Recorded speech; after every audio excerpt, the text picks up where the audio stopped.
It is the world that has been pulled over your eyes to blind you from the truth. It's you liberals who have lifted them up, Howard. Paul, you conservatives make a mistake. You can't afford to strangle hope in people. Without hope, people become dangerous. No, Howard. You liberals have let them invade our society. You give them jobs, political jobs. Paul, you missed the point. It's only the smart ones we move up. That makes it even worse. No, we have to move them up. If we leave a smart one in the ghetto, he might develop into a leader against us. But if we raise him up into white society, we neutralize him. It really boils down to our ability to accept. We don't need pessimism. What he means by pessimism is resistance. And that's what COINTELPRO was all about, stopping the resistance. I know you're out there. I can feel you now. I know that you're afraid. You're afraid of us. You're afraid of change. We hide it in plain sight. One of Plato's greatest works was the allegory of the cave. I feel in order to understand the political matrix, we need only to look into this allegory. We first have to open our minds to the possibility everything is not as it seems, that things we've always known to be truth may be lies. For if we can't perceive the lies we've ingested, we can't see the bars on our mental conditioning. For that is how you walk out of the cave and see the political matrix.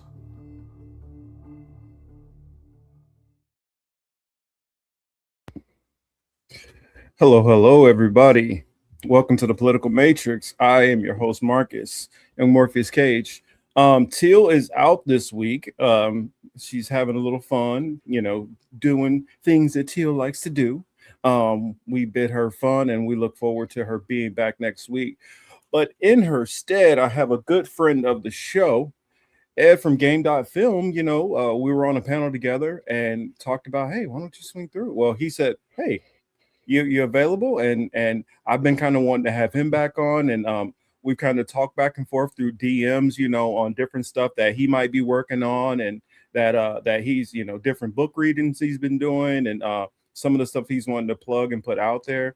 And so I think this is just a perfect match to have on. I'm gonna bug him and tease him a little bit because he talks about movies and film and hasn't had me on his show yet. But soon. But hey, welcome to the show, Ed. Thanks for having me on, Marcus. Yeah, I saw you yesterday on Extra Bola, or the Undercurrent show, and yeah, it was a good time. And I was on your show. It's been a while, maybe like 4 months ago. So I think we're due. Yeah, we definitely do. I brought up something, and we'll talk about a couple of the different stories. I'll do like a little bit of a quick rundown on some of the news that's been going on. It looks like the horrific news that we had out of Venezuela, of the earthquake out there. There's still tens of thousands of people who are missing. So thoughts and prayers definitely to those people out there. And when they come up with some kind of relief effort, or place to donate, I'll definitely make sure to put that information out there. Japan has just had a massive earthquake also, and I think probably about I think I heard 8 people died so far. There's still a whole lot of people missing. So I've just been noticing a lot of crazy events that have been going on. There was a mass shooter in Idaho, of all places, at In-N-Out. I think 3 people dead, 7 people injured. But and then there's the stuff that's going on with the smears on Traore over there in Burkina Faso. And then of course we always have the nonstop stories of Russia, Ukraine, which that I want to dive into, and I want to talk about a little bit. So I guess the topics that I want to get into, because I can't have a man on there whose show is Game.Film and not talk some film with him. So we're definitely going to get into that for the funner second half of the show. But there are the news stories that I kind of saw that I've been wanting to take a look at. Some news that I saw that came out with Russia and Ukraine, and how that's starting to try to tie itself to the Iran war. I just think that that's kind of interesting. and some of the implications and dominoes. And as I bring this up, of course, I'll pass off to Ed and to get his thoughts on what's going on and how he views it. Also, what else? Another topic that I saw that really caught my attention. I put one about something having to do with brain chips. I'll just leave it at that for now, because I'm really curious to see Ed's reaction and hear his thoughts on this story. What other story do I have here that I wanted to get into? Oh, there's a story that I don't know if it's been getting a lot of attention, because some of these stories are stories that I meant to get to maybe last week or week before that I hadn't got around to, but I did want to talk about it even if I'm a little bit late. There was an Ecuadorian prosecutor that was assassinated, and why this story is why I think this story needs to be talked about. So I definitely want to bring that up also. And then the last story that I want to finish with before we move into, talking about some game and film and stuff like that, there's an interesting story going on right now with the migrants out of Morocco into Spanish territory that somehow has ties to Israel. And so I kind of wanted to bring that up, and that Moroccan story also ties to the movie The Odyssey. So I want to bring all that up, and then we can go from there. So let's do a little roll call real quick before we get into the stories. Of course, the madam of the show, Miss Brew Bones, is in the building. Want to go get her some ice cream right now. And I see Jackie is here. Glad to see you. Chris H says, "Damn, I missed the Undercurrent collabo. I will watch later." Yes, it was definitely a lot of fun. Definitely a lot of fun. Shout out to the Undercurrent, Uncle Warren and Laney. Thank you guys again for having us. It was definitely a lot of fun, and I look forward to the opportunity to get you guys over here again. That'll definitely be fun. And some of the other people who were on that panel, who I haven't had on the show yet, Ed, who does Chuck's UFO show, and who's a former member of Chicago's Corner. I haven't officially had him on the show, but I definitely want to try to reach out and do that. And Jabari, I definitely want to get him on the show also. So that's fun. So what was your thoughts? Some of your thoughts on the, let me see. Oh, I forgot. Dingo, shout out to Dingo also. And so, yeah, what were your thoughts on the panel? Definitely. Yeah, I mean, they're all great folks, man. I think everyone's doing like good news stories, good segments that's not talked about enough, because like corporate news, man, they all think we're 5 years old, dude. It's like, yeah, all the folks on there just we all kind of think alike, and probably don't agree on everything, but we talk about the important stuff that's not talked about out there. So yeah, it was one thing that I kind of wanted to like about the whole debate thing, that I turned it into more of a topic than it was probably initially going to be. But I think it's important for us to talk to people that we don't necessarily agree with. And also, I would just think that the people who kind of lean to the left or consider themselves leftists, I think we tend to have a little bit of ideological purity sometimes. And because of that, we find that it's no value to even try to talk to some of these other people. And I think that's a mistake that we have. I think you always have strength in numbers. It's always more important. And so I think that we should always try to reach out and try to find ways, or even if it's, and because my viewpoint is, if we fight issue by issue, we'll get a lot more done than trying to come up with 30 things that we feel are important and try to fight for them all at once. You normally don't get everything at once. You normally have to fight for things bit by bit. You don't walk into a house that's fully furnished I mean, you normally got to put, your furniture in little by little. And, hey, you might not have a new bed and you got to buy a bed and so it's the same thing with any other project. We can't just jump to, okay, now we're just going to have everything. So that's kind of why I think we should do the talking. Of course, it makes a difference on if you're talking to somebody who is an honest actor.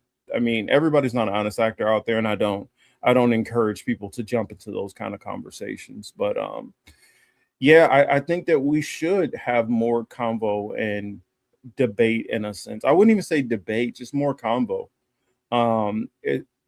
Because if I could, I would definitely probably every a couple of months would love to get together with somebody who leans more to the right or libertarian and try to talk and find out where can we find points of agreement. That would be as long as it's not trying to prove each other right all the time, but just kind of voicing your opinion and getting into fights. Yelling at each other.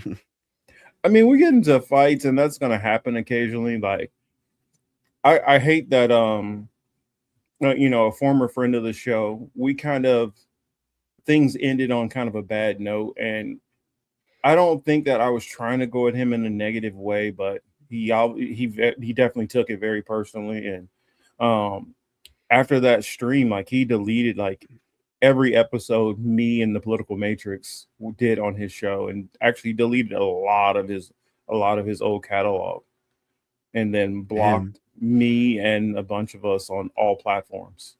Damn, dude, it is what it is. It sucks though. Yeah, man. When I was out in his area, and I tried to hit him up beforehand because I was like, man, can we, off camera, get together and have a drink, and just talk about some things, and maybe you could show me a couple of places to go and cool things or whatever. And he was like not interested in conversating with me at all. Damn, man, that's a shame, man. Can't work it out, but yeah, I'm like, it's just some internet stuff, man. You really took it that personal on whatever. I mean, hey, who knows how different people are going to react to different things. Let's see. Here, I'm gonna give this one to you. Oh, where'd it go? Oh no, I wanted to say here this one first. Chris H says libertarians are cool on civil liberties and war issues, but they get tripped all the way up on capitalism. What's your thoughts on that? Yeah, it's like I don't know of too many libertarians in my life, but it's like if you're pro cop and like you just kind of want to clean up a little bit here and there, but keep capitalism going at full speed. It's like, come on, man. How you think we got here? Like, you can't be can't really what is it, more of a reform position? Kind of has to be torn down a little bit, so yeah, but civil liberties, yeah, that's cool. I mean, I guess I'll agree with libertarians on that stuff. I gotta read this one out because this one is what I start chuckling about.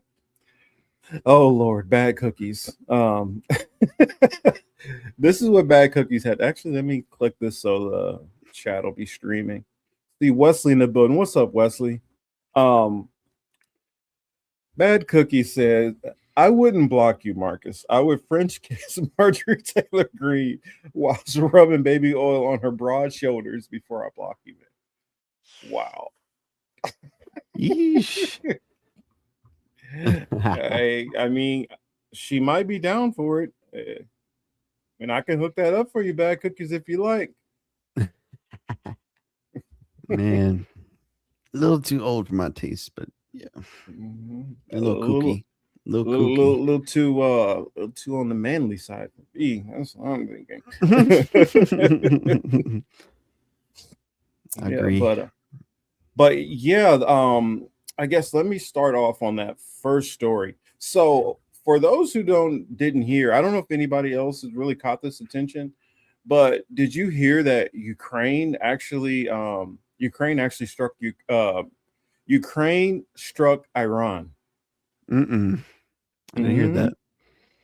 And so I'll ask you your thoughts. Why do you think that they would do that?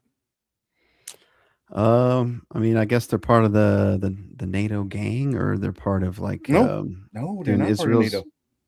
Oh, they're not. Or I guess they were trying to make it or something, but but I Mhm. guess they're in the back pocket of like the U.S. and Israel. I guess I bet maybe that's better to say it that way. Yeah, I think what they're doing, and I could be wrong, and in the chat, if you guys have other theories, let me know. And I think news that just came out recently with Zelensky, where he's asking about interceptors, that he has no interceptors, and Russia has been hitting a lot of their major areas with with ballistic missiles. Hmm. um I think what's happening is it's getting to a desperation point in that war where they may not be able to hold on too much further. I mean, they've already been trying to do things that I felt like they were some of the attacks that they've been taking into Russia. I think that those attacks that they've been doing, they were hoping for Russia to take a similar attack because they've been attacking places that are domestic, that are civilians and stuff like that also. And I think Mm, they've been trying to goad Russia into an attack that would be considered over the line by the US and NATO to right, try to trigger right, them to get into the war. Well, right. I think that failed. So, them attacking Iran, I think that's a second attempt at trying to broaden the war by saying, look, we attacked your enemy, so why don't you help attack my enemy? Because your enemy is my enemy. And I think that's a underhanded way where Zelensky is trying his best to widen this war and get the United Hmm. States or NATO involved. And I think right now with President Trump, that he's a president that they feel that they're looking at all these other countries which have gotten Trump to do things in their favor, that you can manipulate him to a degree. Now, I believe with Trump, if you manipulate him, you gotta be tying money to it also. You have to be, sending some cash his way, and then maybe he will be, into it. But I think that if I think this is something to keep an eye on. Not that I think it's going to be necessarily successful, but if it has a possibility of being successful, this could be another way where we see the front in this war escalate tremendously. Yeah, I probably agree with you there. You gotta like poke the bear kind of thing, and they're just like itching to like let Iran do something back as an excuse to like ramp it up. Same Hmm. with Russia. So that I agree on for sure.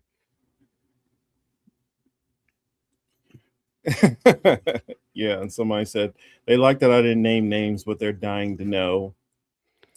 And I mean, I don't want to name names because I mean, I don't know. Maybe I don't want any people to look at that person negatively. Maybe they listen or watch them. And for those that don't know in this podcasting space, I don't know if you've really run into this, Ed, or not. And if you have, I mean, you can speak on it if you if you want to. If not, you can be like, I'm not touching that. But there are plenty of us who collab and talk together, and there are beefs that go on behind the scene that many people don't know about. And you might watch this content creator or that content creator and enjoy both content, but don't realize like that these people outside of things don't really, that there's a rift that's happened. And maybe there's a reason why that person hasn't been on another person's show, that other person's show in a while. Sometimes it's nothing. Like there are people who show that I haven't been on in a while, and I think it's just because they have a whole lot going on and they're busy. One person I can speak on that it's all good, no bad blood. Nico House, for instance. Um, Me and Nico get along very well. We collab very well. I think we have good chemistry on screen. It's just logistically, because of his location and because of where I am, it makes it hard for us to link up because of time schedules. Right, And right. so that's one of the reasons why you don't see me and Nico very often. We actually behind the scenes were working on trying to do something together like a while ago. But sometimes when you don't see people collab anymore or whatever, it may be because there's some logistical problems. Sometimes Hmm. it's more than that. Sometimes there are people where, there have been a lot of like, there's been literal fights, like not physical fights, but there's Hmm. been some fighting, some cussing each other out through phone calls and emails that you guys listening to these different channels are not always privy to. Yeah, that's cool. I would assume y'all get along. I would never assume y'all had any beef, but I Mm, mean, I'm sure there's a lot of clout chasers and infiltrators, God forbid, feds or mhm. whatever, just trying to rip us all apart, from the inside. So, and some adults act like children sometimes. It's just, Yeah. or they have real life things going on, mental health issues, and they're not thinking straight that one week or something. So it's yeah, but Especially when they start doing like some of these channels that are networks. When you get involved in network, sometimes there's money involved, and we always know money oh shit, involved. money.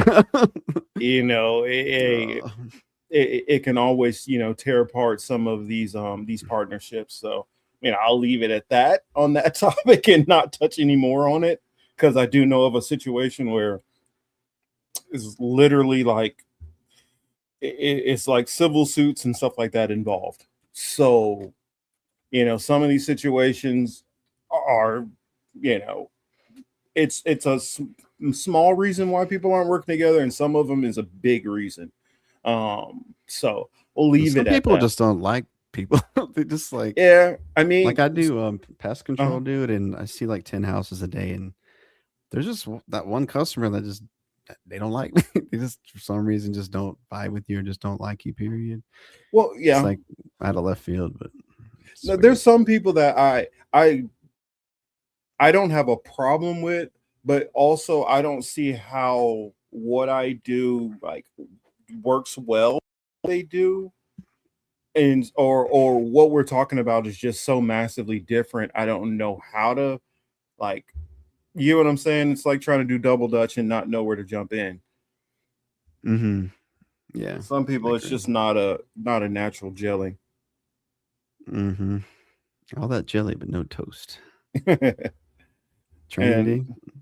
shout out to some of our other friends who I see came into the building. I see Rick is here. I see Lady Alex is here also. Nahilo's in the building. And Wesley. My cat. Always good to see Wesley. So I think Mhm. it's kind of interesting. So going from the Russia Ukraine going to the Iran war stuff, um, it's kind of interesting how Trump wants to constantly escalate, escalate, escalate. But we're running at a point where I'm wondering. Actually, this is what I'll do. I'll pose this as a question to you. How do you see this going? At a certain point, last I've heard that we're under 40 days before we run low on our oil supply. Before we're sitting on fumes on our oil supplies. How long before there's a switch in or change from the Trump administration? I mean, we're low on interceptors at the point where we're just vacating some of our US bases that are in the Middle East completely because we can't defend them. Um, Dang, I didn't know that. yeah, it's that bad. That latest attack that they had in Jordan, where um, it's believed that they're lying about the casualty numbers. I mean, they're really only telling you when. Oh. And here's the thing about it: casualty numbers are not always deaths. When we're talking casualty numbers, like at least in the military wise, we're talking casualty numbers, not always the people who die. It's everybody who was attacked, everybody who was hurt. Um, and then you break up, okay, casualties that died, casualties just that are injured.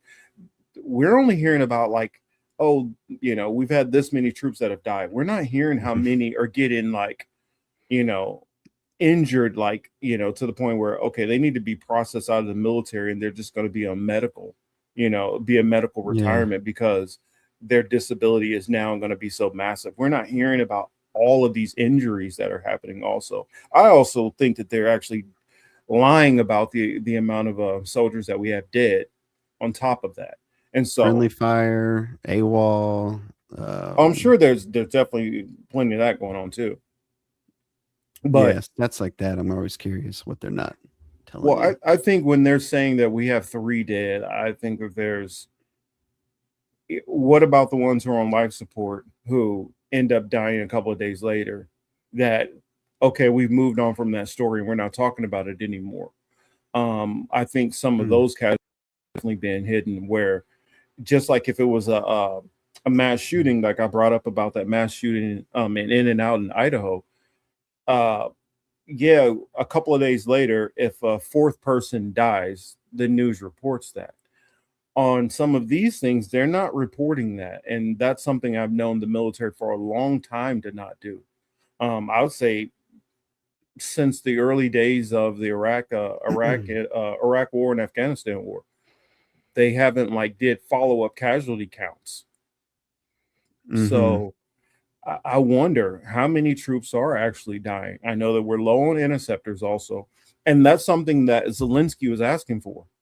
We're low on interceptor numbers. We can't send them to anybody else. We've actually taken interceptors from some of our other bases, and we've taken interceptors which we have already sold to some of our allies because we're running low on them and had to cancel their orders.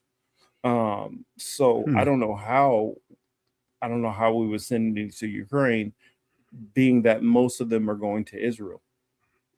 So, oh, that's right. I said it was a question. Let me find the question in there.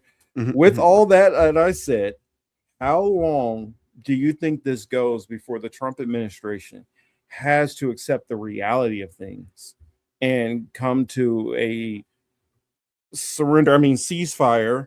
Um, and, I mean, how long do you think that they have before they have to reckon with reality? Because once we go over that 40 days, gas prices are going to explode. Mm-hmm. Also, we can't keep up the attacks, and we can't defend all of these territories. And as it ramps up, things are going to get out of control even more. And we're right before the midterms are right around the corner. So, how long do you think they can keep this up? Man, I mean, I'm sure Trump's just a puppet.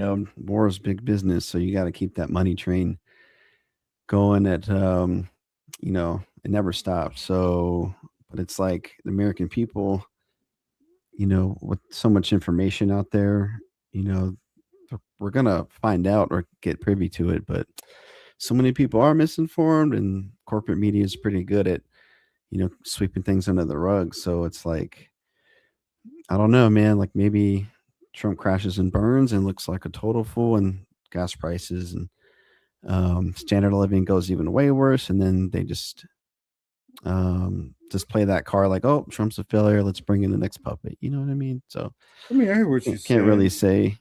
say how much longer though. But how many more months does he have?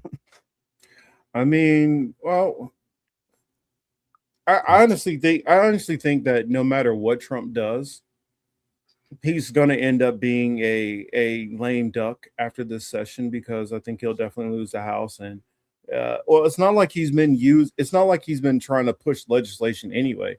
He's been doing everything through executive order, and all that's going to do is just keep getting the stuff tied up in the courts. And I think even after the midterms, let's fast forward that 2 years. I don't see any way that the next Republican that runs has a chance in hell at winning. Um, I think that the brand is just too badly destroyed right now, and I think Mm, all Republicans down ballot are going to suffer. And I foresee a possibility where the Democrats are going to be running a lot of investigations. That's what they're probably going to spend all of 2028, 2029 doing, investigations. Or not 2020, yeah, 2028, 2029. I would say even 2030. That's what they're going to be doing. And I do agree. Like, I guess my purview on it is, yes, Trump is a puppet, and he kind of was more selected than elected. But I do think the day to day on certain issues, they give the president a little bit of leadway. It's just Mm-hmm. on certain things they just kind of come in and then a hard foot down on, no, you will do this. Um, so I just wonder how far, because I mean, well, Trump could never, he could never acquiesce to it and just take that, hey, I'm gonna get, we're gonna get slaughtered in the midterms any damn way. So I'm gonna stay the course. Fuck it. Yeah, big false flag incoming. Maybe got to rally, get them president points up. Um, Yeah. get behind him. I don't know. I Not don't sure, know. I man. mean, I think it's a situation where it's just gonna look really, really bad soon on all fronts. I just saw another massive attack that the Israelis have just done on Gaza. And so any Damn, attempts that another. any attempt the Trump's administration are trying to do with the ceasefire, it seems like the parties that are involved are making sure that this is not going to happen. There will be no ceasefire. Mm.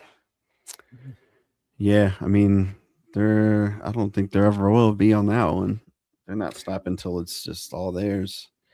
Yeah, So, I 1000% agree with you on that. I think that's where we're going. That eventually is all just going to be Israel, West Banks, included, and I'm wondering how long before over under when they attack the Al-Aqsa Mosque. How long before they obliterate that? I mean, any day, man. It's hard. I It's a give pretty them scary thought. I give them maybe another year before they go to that point. But I don't think the Al-Aqsa Mosque goes another 2 years before it's not obliterated. And at that point, I think that leads to full all-out war in the Middle East. Mm-hmm. Yeah, gotta. We'll see what happens, man. It's a scary thought, but I don't know how's Iran doing right now. I haven't been keeping up. Well, from what I've seen with Iran is they're kind of more holding the position of, we got enough missiles that keep launching and we got enough drones to keep attacking. They're not even really attacking Israel so much these days. What they're attacking more than anything, they've been attacking U.S. bases in the Middle East, and they've been attacking U.S. corporations that are in the Middle East. Oh, So nice. they've attacked a lot of Elon Musk's companies that are in the Middle East. Many of those that are used to aid Starlink and some of the tracking that they've been using. Gotcha, man. Good for So, them. so yeah, it's anybody who's been doing business in the Middle East who's a Western company. I move your shit while you can, or don't move it Man. and let it get obliterated. I Trump keeps talking about going into Karg Island. Um, and I don't know how much you followed into that, but you familiar with like the whole Karg Island thing and why they keep talking about Karg Island? Not familiar with that one.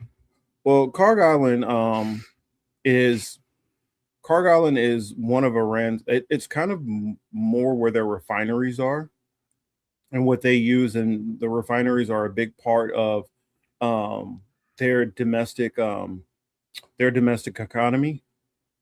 That's kind of how they keep a lot of their wealth going. And so if they went after that, that would directly threaten the economy of the country. Now, Trump is talking about putting boots on the ground to go in there because they already struck Carr Island once, but they stayed away from the refineries. If they go into the refineries this time, they would have to try to hold that position or try to destroy them. And I wonder how long before, Iran starts to actually, start firing ballistic missiles at U.S. naval vessels. How much before they actually start, instead of just hitting these outpost bases, which are a little easier targets, and they're partially evacuated, many of them. How long before you start hitting naval vessels that start costing in the billions and start taking out a higher, because they get hit with these ships get hit with a ballistic missile, you're going to start seeing much higher casualty rates. Yeah, man, those are some big ships, big ass ships, and just you do some casualties, the TV will run with it, and then billions of billions.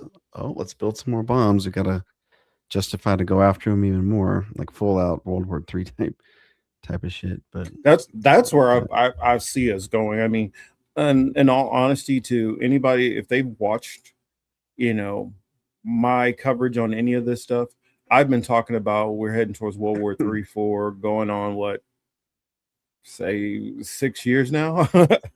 I've already been and I've been talking about all the different ways that I see that it's setting up, and all the places I've talked about that it's been setting up from, or all the points that it's setting up. So for me, it's kind of been a little surreal watching everybody else now focusing on the part of the world that I've been focusing on pretty much most of my political, before even having a YouTube channel, just some of the stuff that I've always been focused on back to when I was with Vote Vets. Oh yeah, your next vet. That's right. Yeah, I forget about that. Yeah, what I saw while in the military is what made me want to get into a movement that pushed against military conflicts abroad. Yeah, gotta bring the troops home, man. Stop endless war. For sure. Like I was always in the mindset of, if it's like a World War II situation, like a Pearl Harbor situation where we're being directly attacked, then that's a different story. And I understand the need for the military to get involved and fight, even though us getting involved in World War II might have been a false flag to get it all started. I still think once they start attacking on our own soil, you do have a right to defend yourself. That's the same as like if I just walked up and punched you in the face, you'd have every right to punch me back. I mean, so it just comes into a self-defense type thing, and so I don't have the no wars at any cost. I don't have that mentality, because that's like saying don't defend yourself. Like, most people would still defend themselves, right? Yeah, I'm not a pacifist, but like I'm like anti-imperialist, so it's like there's gonna be like scumbags, colonizers out there that are gonna like kill you. So Yeah, you gotta be prepared. You gotta do something. You can't just sit back. like I say all the time, I'm not a pacifist. I'll pass a fist. Nice. I like that. But that's what's going on in those war fronts, and so we're kind of caught up on that. What was the next topic that I wanted to bring up to you? I mean, let me go back to my cheat sheet. Idaho or something. Oh yeah, that was the in and out thing that happened. Oh, let's see. Okay, let me send this. Let me send this to. Hopefully this plays. I gotta show you guys this, because it just gave me such a laugh, such a chuckle, that I want to share with everybody else so you guys can laugh with me. It's a conspiracy theory that I had never heard this at all, but a conspiracy theory on why we actually started the Iran war. And when I heard that somebody actually believed this, I could not believe my ears. Oh shoot, if I guess my signal doesn't want to behave. All right, let me close that. If I can't get this to play, then I'll just tell you guys what I've heard.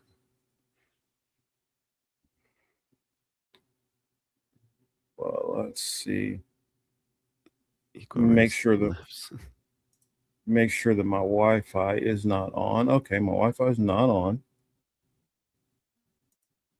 Actually, let me try turn Wi-Fi. Maybe that'll help.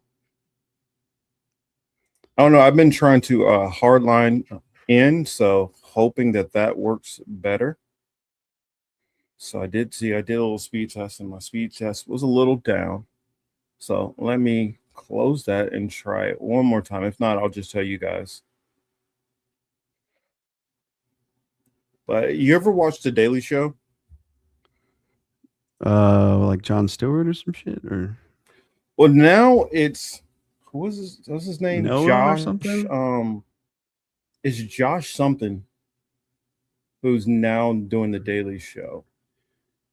Not lately. I mean, maybe years ago. Josh Johnson. Oh, hold on a second. I got it here.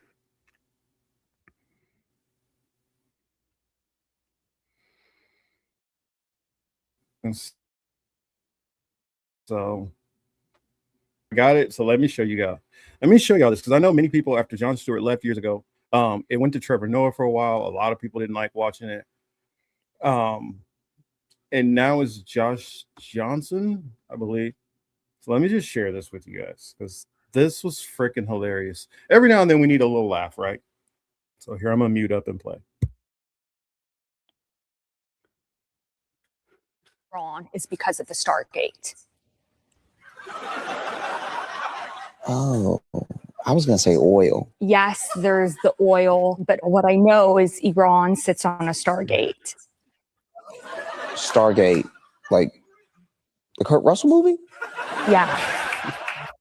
That's right, a Stargate. In case you don't remember the 90s Kurt Russell movie with 53% on Rotten Tomatoes, a Stargate is an underground portal across the universe. And Marie, a public speaker and author, says that this powerful energy is what drew Trump into starting a war in Iran, leading to one obvious question. How the hell did Iran get a Stargate?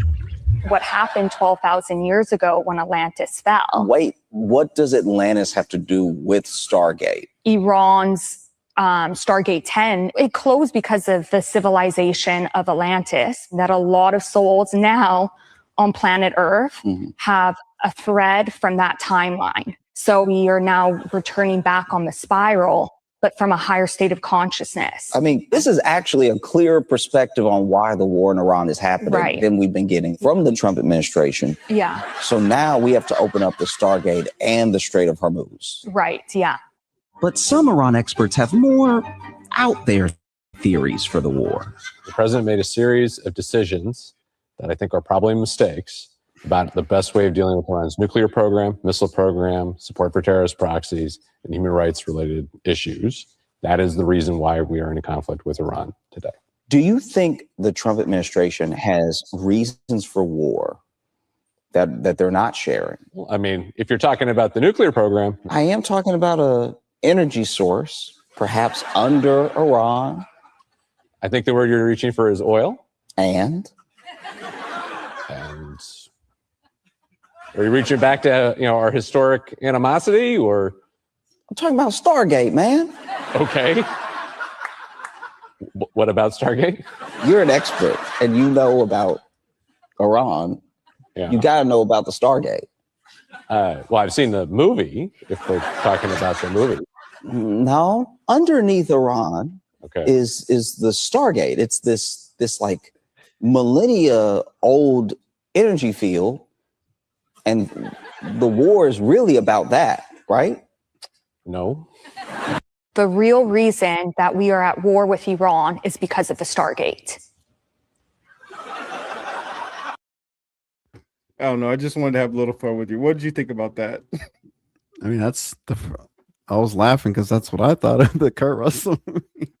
Yes. That's where my mind immediately went to. Yes, that Oh there's my an God. actual Stargate. Oh man. Are And people you're trolling saying us? somebody really believes that? It's like, come on, man.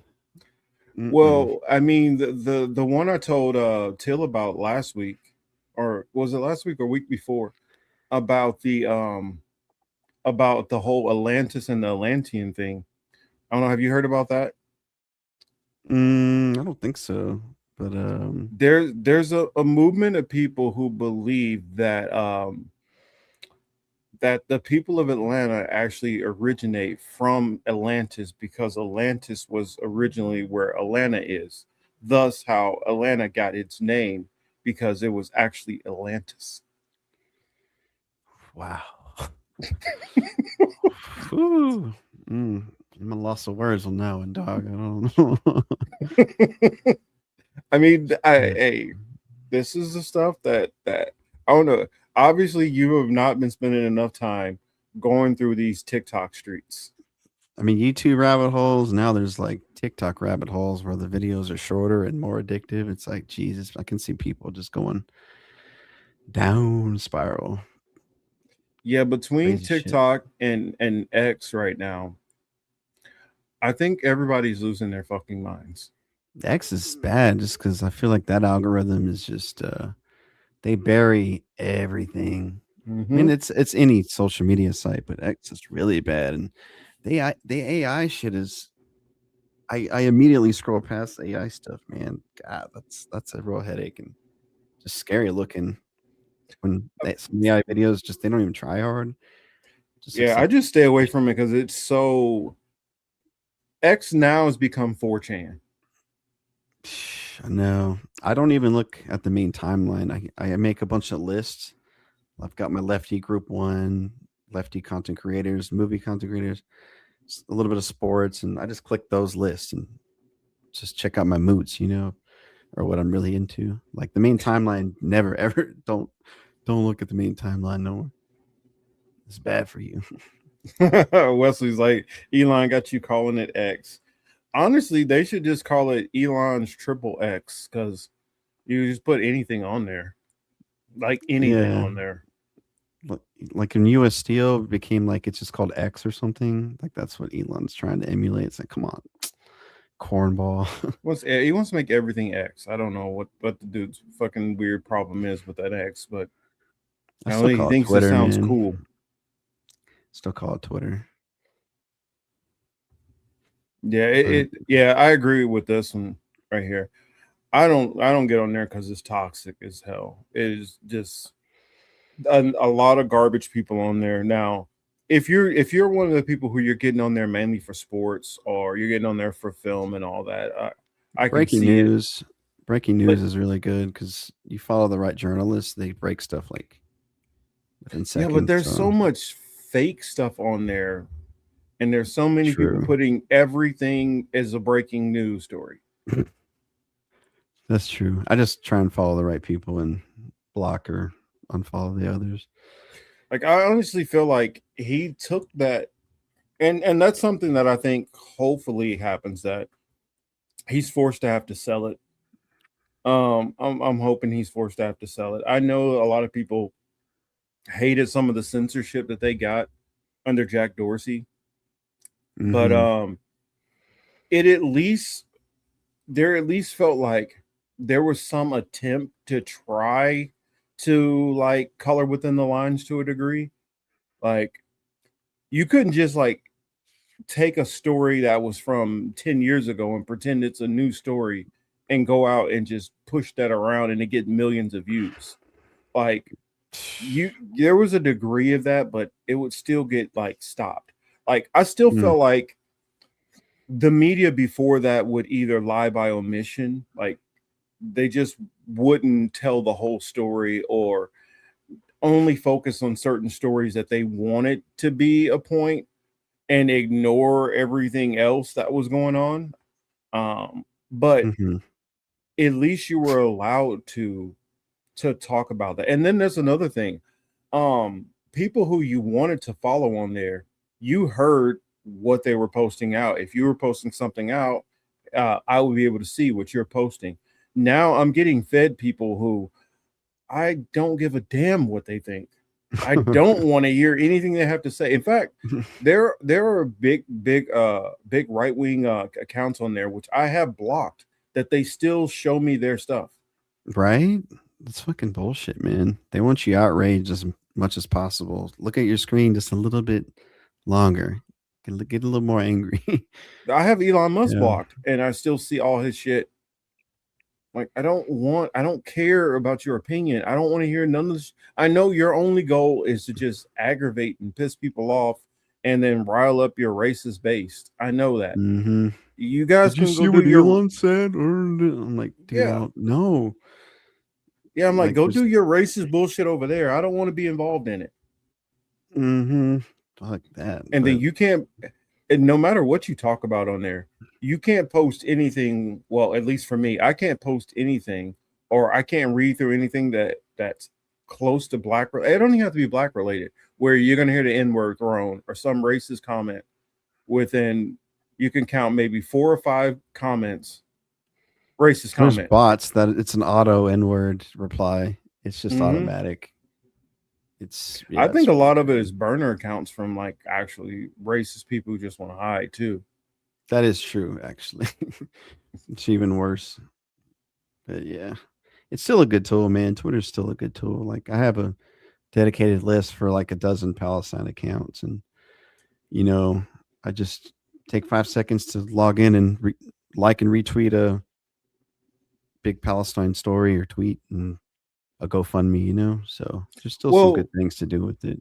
That can still get pushed right now because the energy on there is to go after the adversary of the Palestinians. If you know what I'm saying. And so those people don't like the people who are attacking them for other reasons. It makes it convenient for them to back the Palestinians. So it's like the enemy of my enemy is my friend. Gotcha. Yeah, like showing like what they really get mad about is like okay, you retweet a Israeli war crime, but if you like show something pro Hamas or pro Hezbollah, then taking out an IDF soldier, that's what they hate the most, of them like losing, of like them getting shot up or something. Oh yeah. You put Israel getting their ass kicked in any kind of way. That right there, or anybody getting exposed. Yeah. It's like that shit. Like I saw in the Knesset that Netanyahu was just getting, booed and everything from his own Knesset. I could not find that story. I mean, I had to literally go through page after page after page of searches on Google and through YouTube to try to find it when it literally happened like 2 days before. And the search engines are awful, dude. Yeah. Google, Twitter's the worst. I'm just looking for like a movie clip I posted 3 years ago, and it used to be super easy. I type my @ name and the title of the movie, and like I used to find it like that. I can't find nothing. Search engines totally broken. It's even that way for everything. Like, I have a big problem with it even when I'm at work. Just the way the search engine is. Let's say I'm looking for. Give a good. I'm just throw a random. Let me look around, find something random. Okay, Disneyland. I'm trying to search Disneyland, or I'm trying to search Six Flags, and because Disneyland has bought more advertisement, I'm getting Disneyland ads. Disneyland, how to go to Disney, how to go to Disney, how to go to Disney. I'm like, I'm looking for Six Flags, not Disney. Yeah, and I gotta go down. Yeah, I gotta go down. To the 10th option to find the one about what I'm looking for now, because it doesn't matter on what you were searching for. It just matters who in that similar field paid the most money to be at the top of the algorithm. Right. And that works with like Yelp too, like smaller businesses that are killing the review game. And then, okay, you Google a business, you need a service, but then like the lesser reviewed ones that just pay ad money, like they'll be at the top. Yeah, super bad right now everywhere. So that was that story. I guess it kind of buffered a little, but I don't know if this story is real. I pray this story's not real. Have you heard that they're trying to come up with an option for prisoners who have committed violent crimes to get a chip in their head that will simulate the years that they've been locked up and rehabilitate them instead of the prison time? Man, I mean, they have clamped down on just trying to get round up as many people in jail already, prison, and the ankle bracelets and the parole officers, they've got them clamped down already. Like they're tracking them like to the T. So I guess like let's see, they're always trying to like track people as much as possible. Man, they're crazy. I don't know I never put it past what crazy white people do or our oppressors are thinking. So yeah, I mean, I saw it on one of these things. I don't know if it's true or not, but I'm like, you never know. And that's another thing that's hard. Before any of this stuff that was clearly fake, it would have been something, some kind of note to it telling you this is fake, this is bullshit, ignore. Not anymore. Now, now legitimate information is being pushed out on the same level with fake information, and it's hard to discern anything, or just clipped, information that's not, not telling the whole story. I saw a story about this officer. I think it was in Florida, where you had a Hispanic cop who ran up on this black guy, and she's like flipping out on him, telling him to get to the ground and trying to like, cuff him and all this stuff like that. And he's like, I'm working here to farm the outrage. Well, later on, when you see what's going on in the story, there's an active shooter going on. Do you want to know how close they were to the active shooter? I mean, you got to be pretty close to hear a gunshot, right? There was a van right next to them. The active shooter was on the other side of the van. And so they framed it from the racist cop coming after a black man treating him unfairly. And of course, that's going to catch attention, and I'm going to be like, what the hell is going on? Until I find out that they don't know how many and I know from the other side of it, understanding the policing, law enforcement side of things, because I did do, I did have some of that training while I was in the military, and I did work in corrections, and so I've heard some of the other sides of some of these stories and been able to actually see camera footage of like the whole thing instead of clip stories. Just doing this channel long enough, watching some of the full videos. I always wait till I have a full story before I start, commenting on things. And when you're pulling up to a situation like that, you don't know how many shooters it is. You don't know why this person is shooting. You're just coming to the scene and trying to secure. And if you're not the primary on the shooter, they'll take secondary officers and have them lock down and secure the scene. So some are saying, hey, you can't come into this area, stay back, providing a perimeter. Also, other units who are going in, who trying to suppress certain people, saying, hey, you guys need to stay still, don't move, kind of a shelter in place kind of situation, which they do for mass shooters a lot, so that they can isolate this person and either get them to surrender or neutralize them, which oftentimes they ended up neutralizing them. But when you like the video, when they show the guy shooting, you literally see the two guys. It was a black guy and it was a Hispanic guy, who were doing some work right there. You see both of the guys on the other side of the van laying on the ground, like ducking from the shooting, while the guy is actively shooting at the police. Damn. And it's Man. just like how they play around with the algorithm, having information that they know that, okay, it makes this officer look bad. And I just want to put out there, I am not trying to cape for cops. Make sure everybody knows that. I definitely feel the police need to be demilitarized. I think that we need to take that money and put it into mental health officers. I think that we need to defunding, abolish. Well, see, if we go full abolish, then what do we put in place?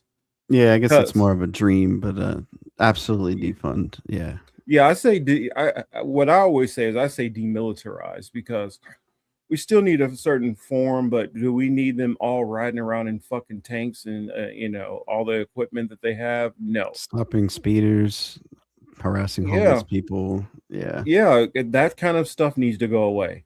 We need to have mental health professionals who are going out there and talking to the homeless. Now, maybe you can have an armed unit that is meant to back up those people if they get into a sticky situation. I mean, you might, when you have mental health, you don't know what these people, how they might react.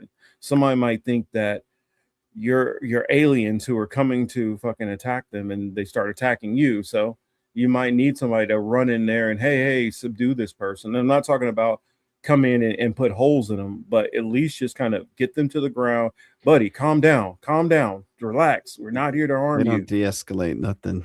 Just that's another thing. In danger, so they blast them.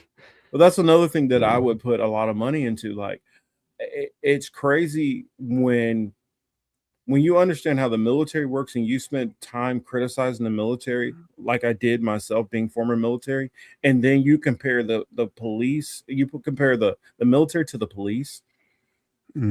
How much worse restraint that police officers have compared to military is mind-boggling to me. Like, police officers, I mean, military shows more restraint than the police do. And most of these military members we're talking about are 19, 20, 21 years old versus a 35-year-old cop who's been on the force for 15 years. I never thought of it that way. Yeah, I see a corridor says most police are ex-military. Yeah, but most of the ones who are involved in these shootings are not. Most of these ones involved in these shootings are not ex-military. Because when you're dealing with somebody who is military, you know that you're used to a certain level of things being rigid and they need to be a certain way. The everybody all yelling at the same time on the scene, you put 4 cops together who are former military, you will not have that situation. Interesting. Because one is going to know, oh, wait a minute, he's the sergeant, let him give the instructions and orders. Now, you can't have a bad. Well, I just know how military members move, and when you've gotten mentally beat down the way military members are, and a form of brainwashing, you lend to that. You lend to that chain of command, good or bad. So I'm not saying it's always going to be good. You might all operate in a coordinated way, in a negative way. But you don't see the all yelling over each other, all stepping over this. You see a level of training that's very different in the way that they move. Whereas in the civilian world with police officers, they go through their little training and throw it all out the fucking window the moment they get any level of stress. Right. I just assume every cop is like some of the dumbest mofos on the planet. Not to generalize them, but that's just how I feel. Shut up, bad cookies. I'm former Navy. Quit picking on me. But yeah, ACAB for sure, man. You won't catch me doing reforms or something like that. I look at back in the day when they had community policing, it made a difference.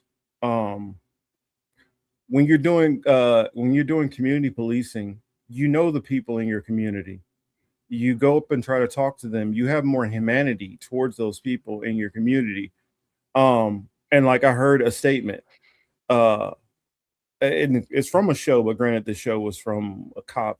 Cop was one of the writers of the show, and they said it's the difference between soldiering and policing. And a lot of cops are doing what they call soldiering, treating it as if they're going into a battlefield and everybody's the enemy. Oh my God. Versus policing, where you're trying to get information. You're not trying to always go and crack heads open and do all that. It makes a difference in how you approach and how you move. And you're trying to get the felons, you're trying to get murders, you're trying to get, actual real criminals. You're not going around treating every person who like rolls to a stop sign or doesn't put their blinker on as if, they're this, top level fucking terrorist or something. And that's the difference with our police right now. I don't know. Did you ever watch The Wire? Yeah. Remember how the one cops, they were about the investigation, and you had other cops who were worried about street rips? That's the mentality where most of our cops now are the street rips types. They're just running around trying to get their numbers. Let me lock up who I can. Let me go ahead and harass everybody. And then I know you got some shit in here that's dirty. And it's kind of funny. Yeah, all to get the numbers up. They're not actually looking for real criminals. They're not looking for the real crime. They're looking for, what can I just lock somebody up for? As long as I get my numbers up. And that's what I'm saying. If you had that approach, and just like it showed on The Wire, many of those cops were only worried about advancement, numbers and advancement. They weren't caring. Every time they got close to like trying to really lock down a real criminal, the bulk of the cops around them were, man, fuck that. I don't really care about that as long as I get my numbers. Or it was the bosses literally trying to stop them from doing real police work. Gotta politicize it. Or let me go after let's go after street corner hustlers. Yeah, let's go after street corner hustlers. So my arrest shows I locked up this many people. Yeah, sad shit, man. And if you even go back to, I don't think policing in America has really ever been on that. Maybe like the FBI kind of focused that way in a sense. And there's probably 5% of police units that they all have like some kind of major crime squad that might go after like a high level drug dealer in an area. But most of it is street rips, pulling over, fishing expeditions, whatever I can catch on you. So yeah, in that respect, yes, I definitely am not sympathetic to cops, but I think that there's something that they can find to give us a better quality of policing out there. I'm not going to say we're ever going to love the police. I don't ever see that reality, but it definitely could be better. Slave patrols. Yeah. So, but I'll also, like, when I really try to think about it, I propose this, like, if they were to completely get rid of policing, what do you do with murderers? What do you do with rapists? Right. Because they don't go away because the police goes away. Right. I guess getting into social services and mental health issues to, get people not so effed up to begin with. Don't put them in desperate situations. And I get you, but that's something that you can't do retroactively. You can only focus on the next generation. So what do you do about the millions of people who are already out there and screwed up? Yeah, I guess in a perfect world, your neighborhood and community, if y'all were like, tight knit, everybody maybe are armed, but they all trust each other, and then they can all do detective work together. in a perfect world, I guess, but. Well, that's the thing. That's where I feel like a lot of our people on the leftist, realm kind of sit more in the theoretical and not on, the Reality. real reality we're facing. Right. Hard to say, man. Like, definitely. I give you an example. Take a kid who they grow up to parents who are completely gang affiliated, rap sheets, records. They don't put that kid through school. That kid gets out. The only thing that kid knows how to do is how to hustle. That kid gets a little bit older and realizes in order to hustle and stay on the block, you got to use violence. You got to use crime. And then it's one thing when you're just doing that with people in the game. Then eventually it starts to move to people who are outside the game. You start, as they say, go after civilians. You're robbing people. You're assaulting people. You're doing all kind of other things. You're extorting people. Social services doesn't fix that. That's True, what I'm saying. You mean if somebody's already like I'm trying to find a way to I know of a person that knows of a person who this person has been convicted of killing almost 10 people. What do you do with that person? Because now at that point, this person, I know for a fact, this person at that point, if they feel the need, I guess, air quotes, what they consider need, they wouldn't hesitate to kill a person again. What do you do with a person like that? What do you do with a person who's a serial rapist? I mean, with death penalties, there's always that like risk of them being innocent. But if you're done something 10 times, it's like, well, do it like China does it to bankers, dude. Well, even to lock them up, even to just lock them up. If you don't have some form, how do you lock them up without the police? Yeah, true. But yeah, I mean, I don't know. Prisons are like modern day slavery, so as long I agree. Just do the violent offenders, and just stop the war on drugs. Well, yeah, because what is it, like 85% of people who are incarcerated are nonviolent offenders? It's something half for black, I think. And then you factor in how many times that the policing is just because you overly patrol a certain area. I mean, how many times that there are judges where they could have gave a person probation for this, they gave that person a 6-year sentence and they put them in a maximum security prison. Putting them in the maximum security prison, now you've gave them a strong possibility of their charges getting raised, because now you're putting them against more violent offenders that if they try to defend themselves when they get attacked, which more than likely they're going to get attacked, now they've just tacked on another 5, 6, 7, 8 years. Right.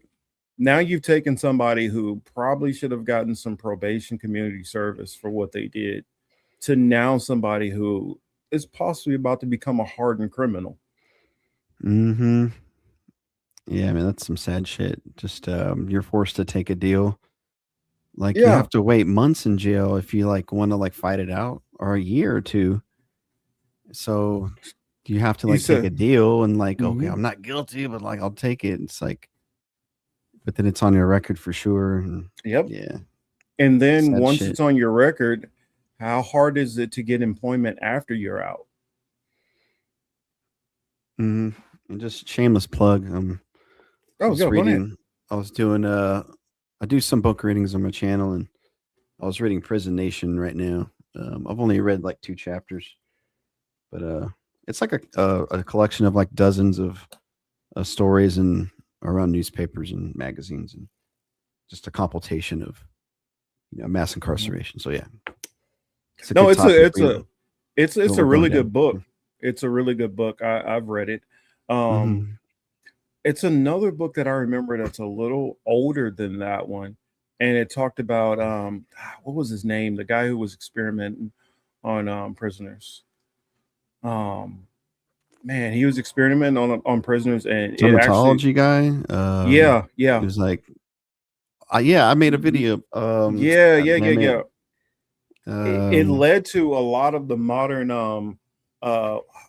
like, forgive me for not knowing these pharmaceuticals and stuff like that as well, but it led to a lot of different products that were created through companies because he was studying on people's skin.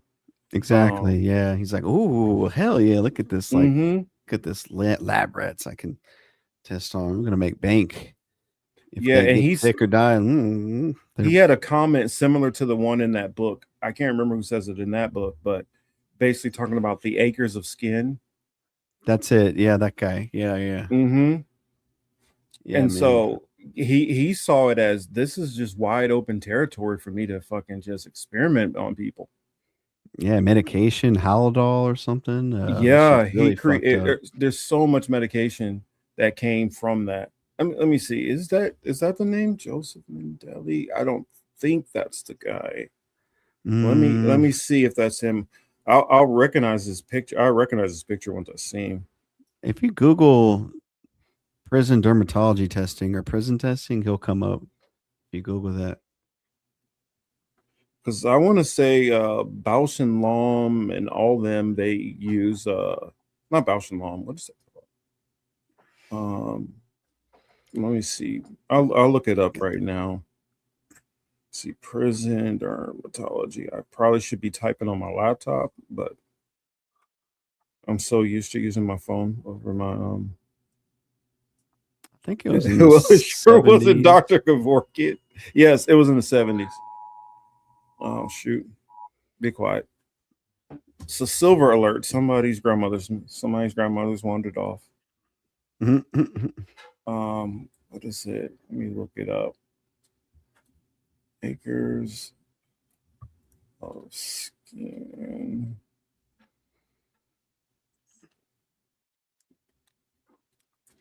Yeah. My mouse dies so fast, dude. I bought these batteries from like Goodwill and like they just crap out in a week. I'm gonna turn it off. It was Holmesburg. It was during Holmesburg prison experiments. Okay, that's his name. Albert Kligman. Albert Kligman? Yes, in 1951. That's when this went on. This went on from 1951 into the 70s, I want to say. Kligman? Kligman, yep. Acres Albert of Skin. There he is, yeah. Yep, Albert Kligman. And this dude experimented all these people, and he his results, he gave that to a bunch of different companies, and they came out with like skin tan oils, like sunscreen, like stuff for acne, all kind of stuff. But he was like, he was jacking these people up. I don't know if you guys know, like he was like, not like, oh, it sounds kind of simple because yep, with maybe some skincare treatments and things like that, but like this dude was cutting people's skin off. This dude was like putting forms of acid and stuff and like burning people, and like he was doing a lot of like twisted shit. Some Nazi shit, man. Mm-hmm. And they're like, oh, they're fucking prisoners. Who cares? And that's why I'm like, I completely understand on the other side of it why people like start talking about abolishing prisons and things like that, because prisons are used for profit, and therefore sentencing a lot of times is about profit. Also, you have the unfair sentencing, but somebody asked also earlier my thoughts on qualified immunity. That's gone. If a police officer is found, a bad shoot, brutality, whatever, I say throw the book at that fucking cop. You are not going to be protected by the FOP. Fuck that. We are going to liquidate your assets. So you're going to think twice before you throw some woman on the ground and start punching her in the face repeatedly and think, oh, you're going to get that covered up. Also, for me, there would be a law in place that if you get convicted of doing something like this, or you show some kind of intense bigotry or prejudice or whatever, what was it, the Ashley Gonzalez is like, oh, when I go to work, then I'm making sure I'm locking up some black people and all that, and you get fired. There's no, oh, I'm gonna go 2 towns over and go get a fucking job there. Or what's her name? The lady who shot Botham John, she's out of jail already. Kim Porter, she's out of prison already. This and more than likely, these people will literally, now once they get a felony, they don't let them go back. But when they just get suspended and then fired, a lot of these officers just move right on and get a job somewhere else in law enforcement. And for me, that really like hit home thinking about it, especially for California. I don't know how many people have been to California or understand how like LA County works. LA County is a large county with a bunch of cities in it. And so I can go on my walk, which I'll go on later tonight, and walk maybe say, let's say I walk 4 or 5 miles. I can walk from my city here over to 2 other cities in that 5-mile walk. Santa Monica, Beverly Hills, West Hollywood, Los Angeles proper. I think Koreatown's just a little spot, but Culver City. But I mean, like in this area where I am, I won't say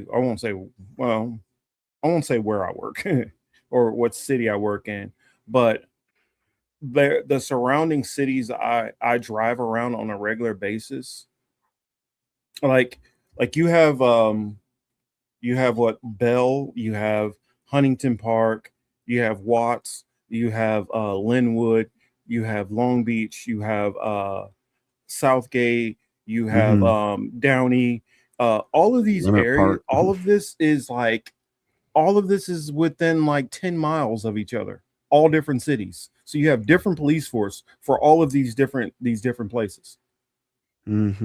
So therefore you can get fired in say Huntington Park and then go 3 miles over and get a job in Watts. A couple of years down the road, you do something, you get fired in Watts. You can go 2 or 3 miles over, get a job in Compton. Sheesh. Send them to the valley.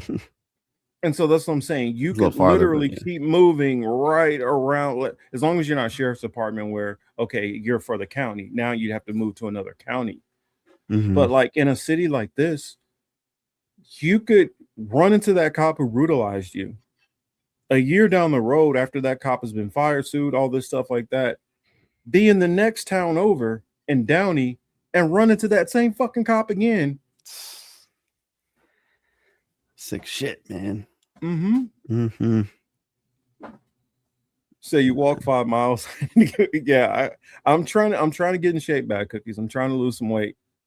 So since I have a desk job now, I don't go over like, I might hit 2,000 steps in a day. I try to push myself to hit 10,000 steps a day or more. So yeah, I will sometimes walk about that much. Not running, I'm not jogging, I'm just walking.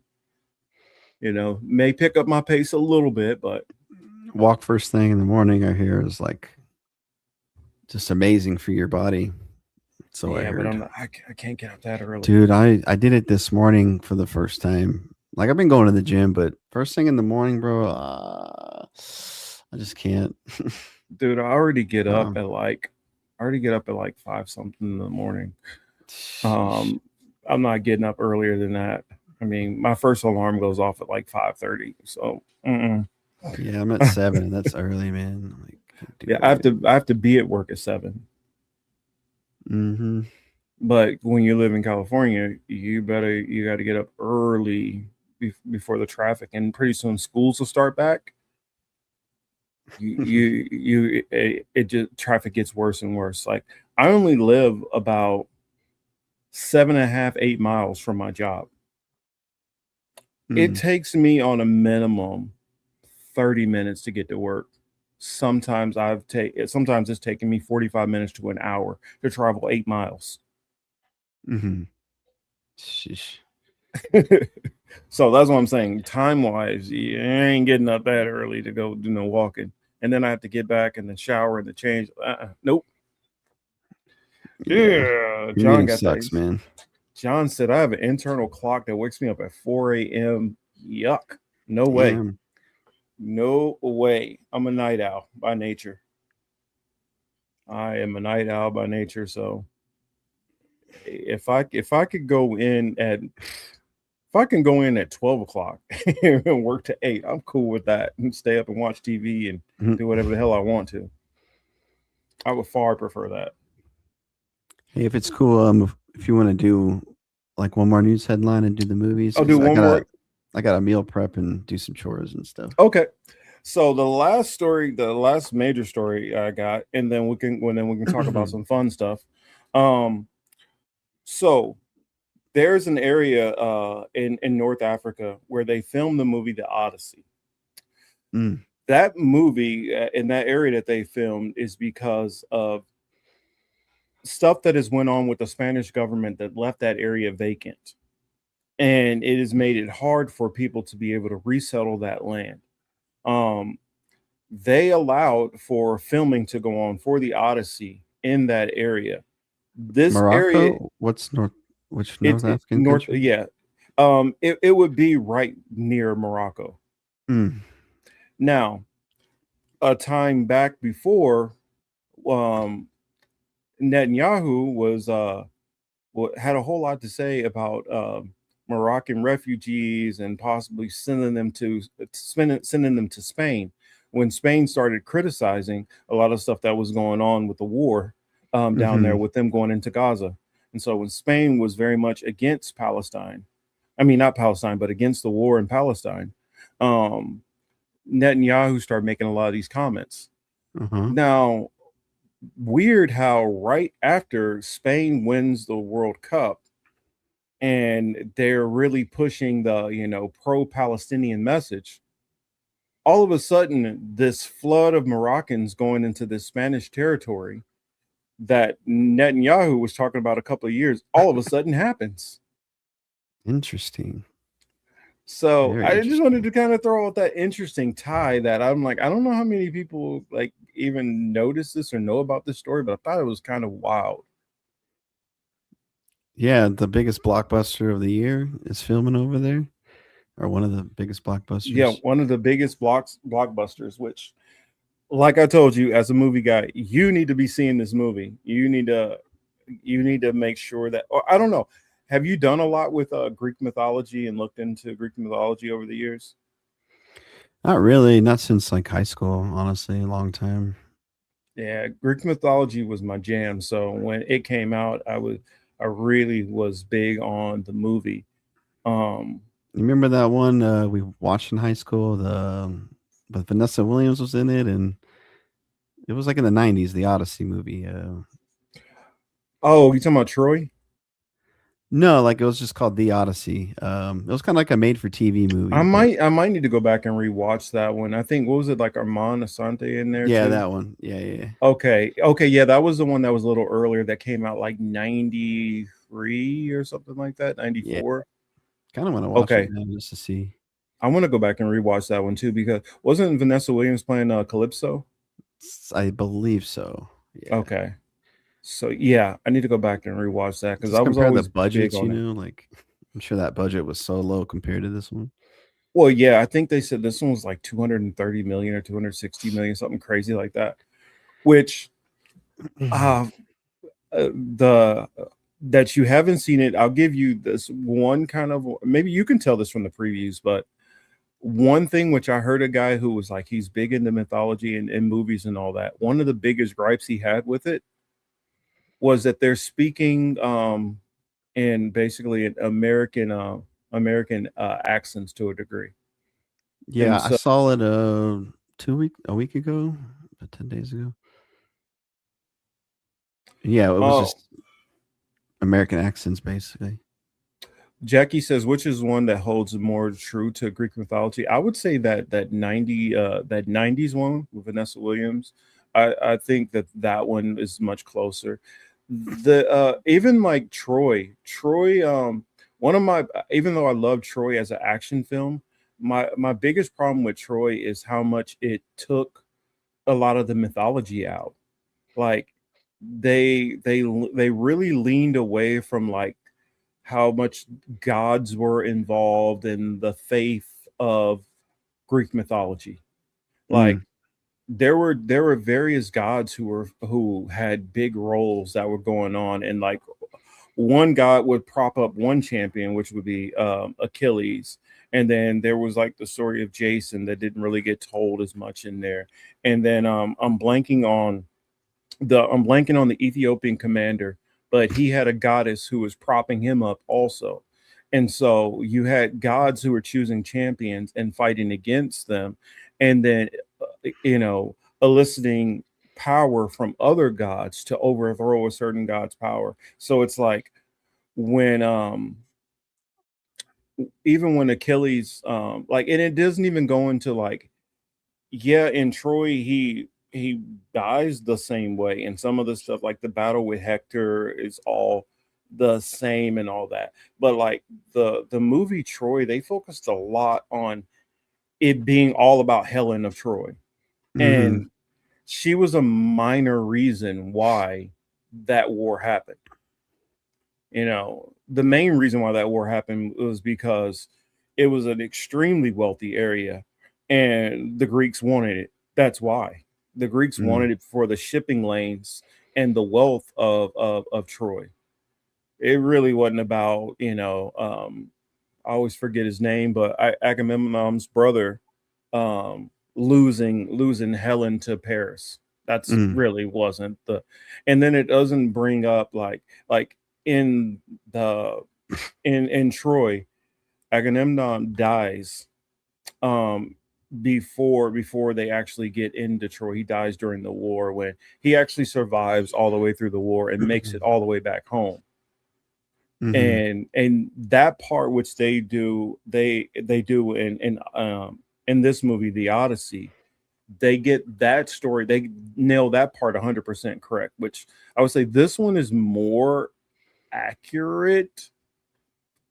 But also Troy, in a sense, is two different movies than the Odyssey. Troy is everything that leads up to Troy and the war, whereas Mhm. the Odyssey is catching up on the very tail end of the war, and then what happened on the ride home, the what makes up the bulk of the Odyssey. Mhm. The 20 years trying to get back home. So that's the part. Like for me, I would have loved to see like more of the gods whispering over their shoulders in either Mhm. Troy or the Odyssey. I would have loved to see more of that.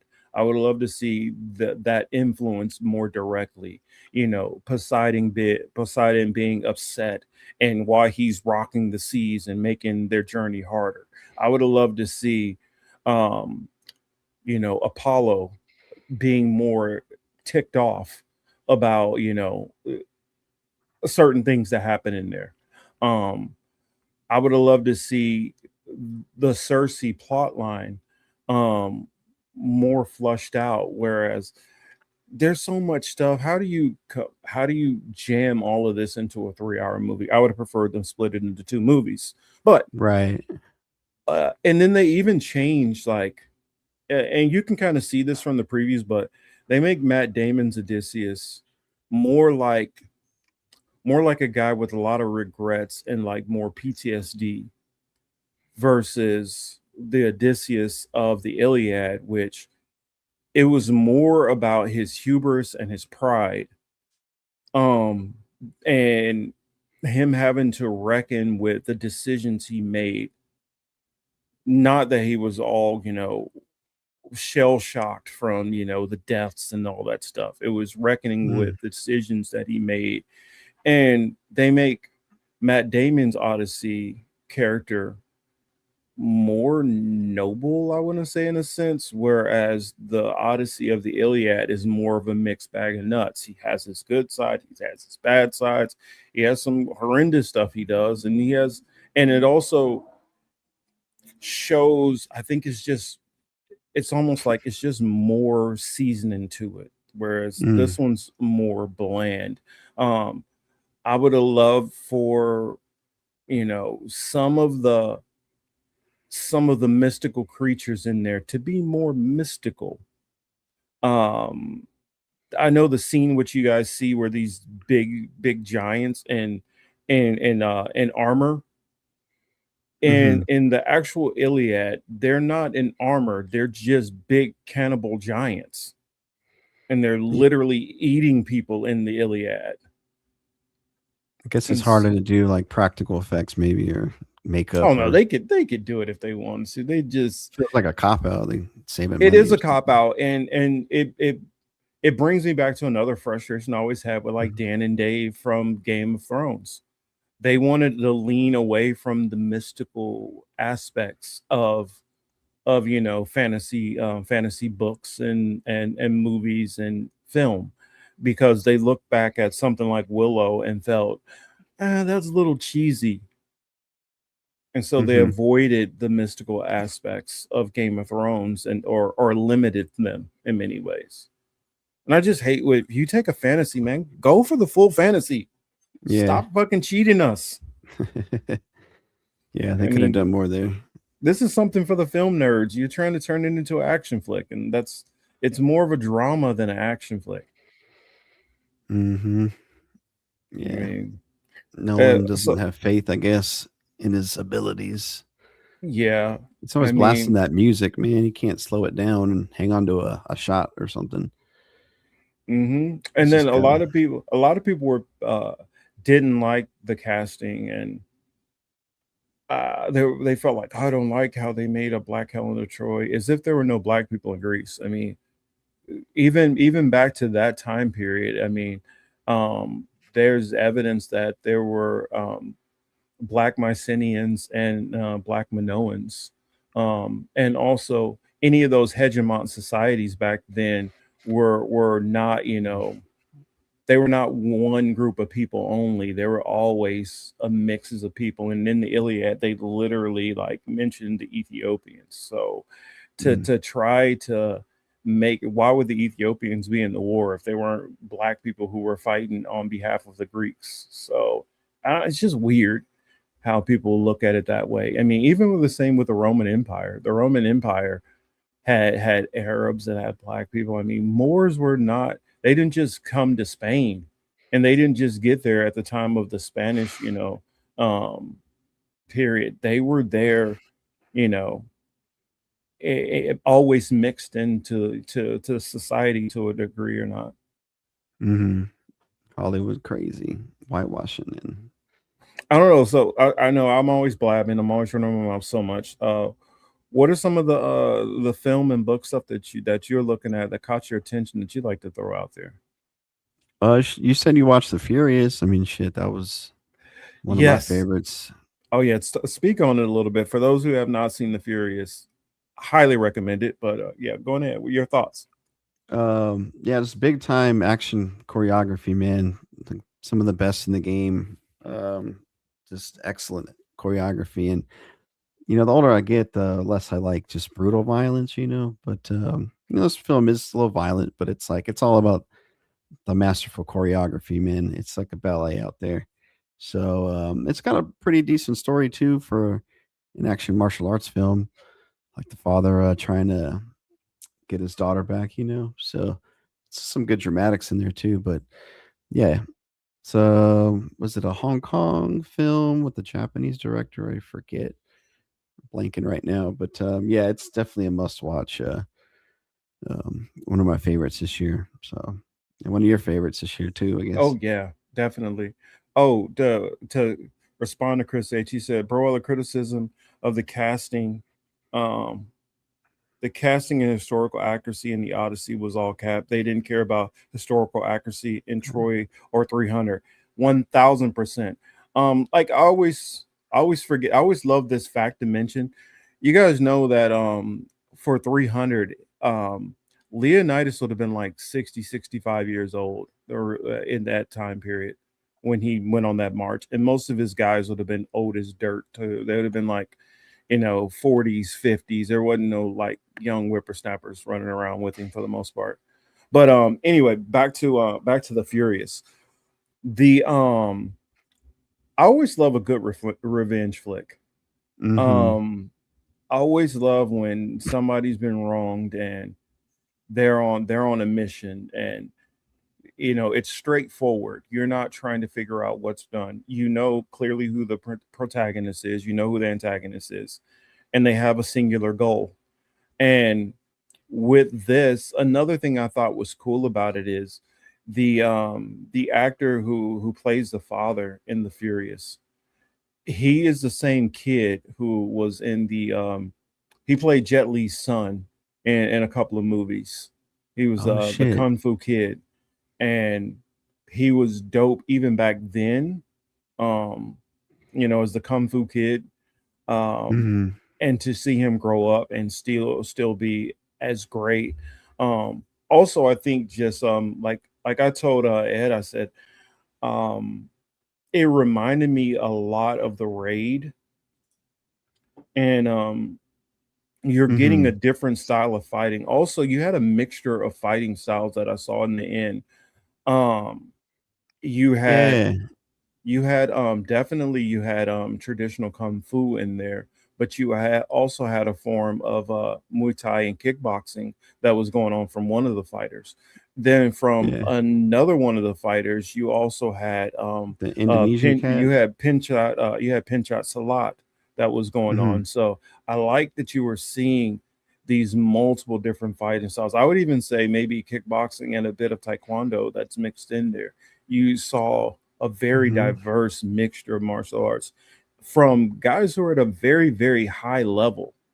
And so when you have all these fighters that are at such a high level, they're able to, do stunts and choreography that is way, way more complex than the normal fight scene that you see, especially like, the last final Excuse fight me. scene that's going on where you got this guy who's fighting that guy while that guy is fighting this guy and he's fighting him also. Mhm. It was just so cool to watch. Some of the things I was like, I know that they didn't use strings on that one part, but how did he physically even make that move that he did? Like, my mind was just like, how was that even physically possible? What I just saw. Mhm. I Mhm. mean, some of the stuff looked like you would have had to use AI to do it, but that these guys physically did it, and they were doing some of these fight scenes with no cuts, just straight through a grueling like 15-minute, unedited fight scenes. Just wild to see. Yeah. That's definitely the long takes, yeah, just minutes on end with no cuts. Yeah, that's really hard to do. Sure, you don't get that in the first cut, you have to redo it. And yeah, it's like 90% all practical, man. Like no bullshit. There's like some little snippets where they gotta like use a little CGI, very little, Hmm. but there's barely any of that. It's like the real deal. Yeah. I mean, I guess the only thing you complain about, I could complain about, but it's a movie, so we gotta always keep this in mind. These guys are like always going to be a little extra superhuman. Like, there's no way you can take some of the impacts that you have and just The big keep early guy. fighting. Yeah, It was there's more some of of a this. joke. It was pretty funny. He came back. Damn, he's Terminator or something. It's like The big guy. How do you? I don't know how a big guy like that moves as fluid as he does, like and as fast. He kind of remind me a Mhm. little bit of Sammo Hong, but like Yeah. a more in shape, faster Sammo Hong, He looks like bigger more too. athletic. Well, he's bigger like height wise and probably Mm, muscularity, whereas Summer Hong was, to lack of a better word, he was fatter. fatter. Yeah. That's But true. for as fat as he was, it was amazing to see what Summer Hong did. I mean, was able to do. the only person who I saw even compared to that is they had to put Scott Adkins in a fat suit in the last John Wick movie to like replicate, Sammo Yeah. Hung didn't what he was doing in the 70s and 80s.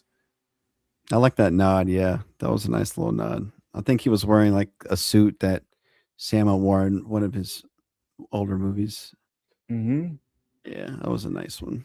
Which But I'm kind of throwing back to older fighters. I would like to see them put what's his name? Bolo Yoon. His son is been trying to get into the action flicks these days too. really, And shit. he's big too. He's like his father, but he's more defined. Damn, Bolo is a big hombre. Mm-hmm. He's a big dude. Yeah, I don't good know. stuff. So there's oh yeah. Your thoughts on the new Black Panther? What do you think? I mean, just today I saw that. What is it? The third one's coming.